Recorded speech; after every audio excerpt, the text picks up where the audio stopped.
ભુજ નગરપાલિકા દ્વારા કરોડોના ખર્ચે હમીરસર સરોવરના વિકાસનો પ્રોજેક્ટ ઘડી કાઢવામાં આવ્યો છે, પરંતુ શહેરના જ અન્ય એક તળાવ દેશલસરની દુર્દશા નગરપાલિકાને દેખાતી નથી। ગંદકીનું ઘર બની ગયેલા આ તળાવ માટે ભુજવાસીઓ ક્યારે જાગૃત થશે તેની કોઈને ખબર નથી। આ છે ભીડ નાકા નજીક આવેલું દેશલસર તળાવ।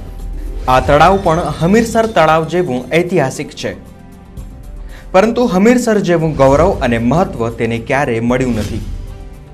ગટરના પાણીથી ગંદાતું થઈ ગયેલું આ તળાવ જાણે કે મચ્છર ઉછેર કેન્દ્રમાં ફેરવાઈ ગયું છે, તો આસપાસના ધંધાર્થીઓ માટે આ તળાવ કચરો ઠાલવવાની ડમ્પિંગ સાઇટ બની ગયું છે। પાણીના અભાવે લોકો મજબૂરીવશ તેના ગંદા પાણીનો ઉપયોગ કરે છે।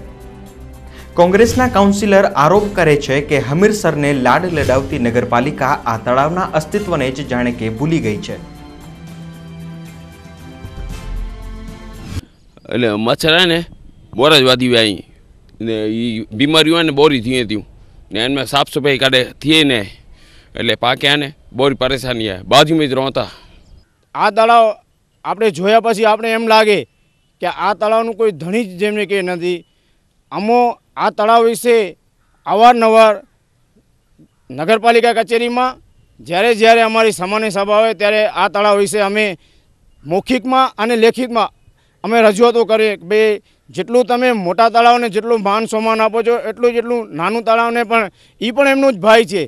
આ તળાવના ઉદ્ધાર માટે કેટલાક જાગૃત નાગરિકોએ એક ખાસ સમિતિ બનાવી હતી। જો કે આ સમિતિએ અત્યાર સુધીમાં વાતો કર્યા સિવાય કશું નથી કર્યું તે તળાવની વર્તમાન પરિસ્થિતિ દર્શાવી રહી છે। દેશલસરની દુર્દશા અંગે નગરપાલિકા પ્રમુખ જણાવી રહ્યા છે કે 57 કરોડના ખર્ચે ગટર લાઇન નખાઈ જશે એટલે તળાવમાં આવતું ગટરનું પાણી અટકી જશે, પરંતુ આ સિવાય તળાવના બ્યુટિફિકેશન માટે પાલિકા પાસે બીજું કોઈ નક્કર આયોજન નથી। ત્યાં પાસે ખુલ્લી ગટરોનો પાણી ત્યાંથી અનેક વખત ના કહેવા છતાં પણ ઝૂંપડપટ્ટીના વિસ્તારના લોકો ત્યાં પાસે ખુલ્લી ગટરમાં મૂકી દે છે। દરેક વખતે નગરપાલિકા ઘણી બધી એના ઉપર કાળજી રાખી છે, પરંતુ ત્યાંના વિસ્તારના લોકો આ સમસ્યાનું સમાધાન કરવા દેતા નથી।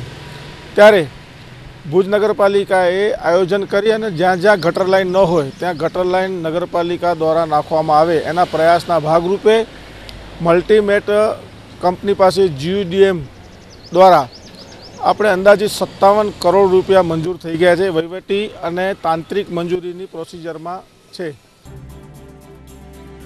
તળાવના ગંદા પાણીનો ઉપયોગ દેશી દારૂ બનાવવામાં થતો હોવાનો આરોપ પણ થઈ રહ્યો છે। આ તળાવમાં ક્યારેય કોઈ ખાણેતરું થયું નથી। ભુજવાસીઓની ઉપેક્ષાનો ભોગ બનેલા દેશલસરનો ઉદ્ધાર કોણ કરશે અને ક્યારે કરશે તેનો જવાબ ક્યાંયથી મળતો નથી। કચ્છ ઉદય TV ન્યૂઝ, ભુજ।